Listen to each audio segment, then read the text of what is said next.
হঠাৎ করে দুজনের ইচ্ছে করে কোথাও একটা ঘুরতে যাই, বাট কোনো টিকিট নেই, কোনো প্ল্যান নেই। তো আনপ্ল্যান্ড একটা ট্রিপ ছিল এটা আমাদের। তো যাই হোক, সেটা কোনো ব্যাপার না, ঘুরতে যেতে যখন ইচ্ছে করেছে আমাদের যেতেই হবে। তো তার জন্য কোনো ট্রেনের টিকিট সে সময় অ্যাভেলেবেল ছিল না। তো কী হয়েছে, আমরা বাসে যাবো। তো তার জন্য আমরা রেড বাস থেকে টিকিট বুক করে চলে যাই। তো দিনটা ছিল কালী পুজোর দিন। তো যখন বাড়ির থেকে বেরোই চারিদিকে আলোয় ভরা, তো তাতেও মনটা একটু খারাপ হলো যে কালী পুজোর দিন এভাবে চলে যাব।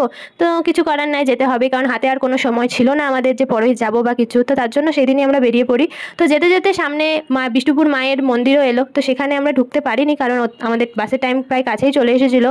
তো তার জন্য বাইরে থেকে আমরা প্রণাম করে বেরিয়ে যাই। তারপর চারিদিকে লাইটিং দেখতে দেখতে আমরা আমাদের গন্তব্যের দিকে এগিয়েও যাই। তো তারপর আমরা বাস স্ট্যান্ডে চলেও আসি। তো বাস স্ট্যান্ডে এসে দাঁড়িয়ে থাকতেই দেখি বাবা মা আর ভাই আমাদের সাথে দেখা করতে চলেও এসেছে।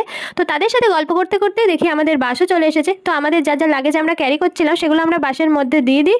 তারপর আমরা আস্তে আস্তে বাসের মধ্যে উঠে যাই। তো বাসটা আসছিল কলকাতা থেকে। তো চারিদিকে দেখি পুরো নিস্তব্ধ, কারণ সবাই প্রায় ঘুমিয়ে গেছে এতটা জার্নি করে আসার পর।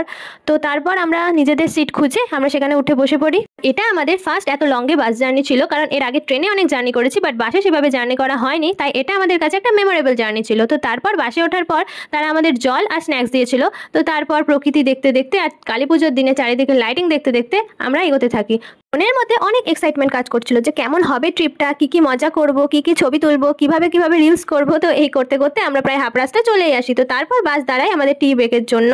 তো তারপর যে যার মতো টি বা যে কোনো স্ন্যাক্স নিয়ে আমরা পরের দিন আবার সকালবেলায় নেমে পড়ি শিলিগুড়িতে। তো শিলিগুড়িতে নামার পর আমাদের কিছুক্ষণ ওয়েট করতে হয়, কারণ আমাদের যে এসএনটি বাস সার্ভিস বুক করা ছিল সেটা টাইম একটু পরে ছিল। তো তার জন্য আমরা ওয়েটিং রুমে কিছুক্ষণ ওয়েট করে নিই। আর সকালবেলায় প্রচণ্ড খিদেও পেয়ে গেছিলো, তো তার জন্য খেয়েও নিই। তো তারপর খাওয়া দাওয়ার পর আমরা বেরিয়ে পড়ি।